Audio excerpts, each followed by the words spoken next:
Video buruh tani salat berjamaah yang dilakukan di bahu jalan area persawahan viral di media sosial. Video yang diunggah oleh akun @dolanbanyudono itu memperlihatkan 6 orang bapak-bapak yang tengah melaksanakan salat di tengah-tengah bekerja memotong padi. Dalam video itu terlihat dengan jelas seorang bapak-bapak yang mengenakan kaos biru lengan panjang menjadi imam salat zuhur.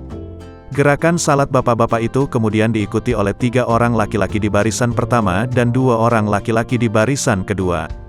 Kelima orang makmum itu pun juga nampak mengenakan mantol plastik. Sebab cuaca yang masih gerimis lembut setelah diguyur hujan. Bahkan meskipun banyak berlalu lalang kendaraan tak mengganggu kehusyukan bapak-bapak yang tengah beribadah itu. Dalam keterangannya, sang admin pun mengaku salut dengan bapak-bapak tersebut. Walau lelah bekerja tetap ingat kepada Sang Pencipta, tulis dalam keterangannya.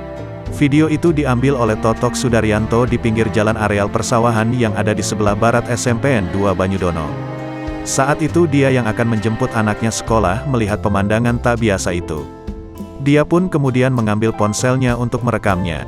Aksi salat berjamaah ini dilakukan bapak-bapak itu di wilayah Desa Jembungan, Kecamatan Banyudono. Katanya, kepada tribunsolo.com, Kamis, tanggal 24 Maret tahun 2022.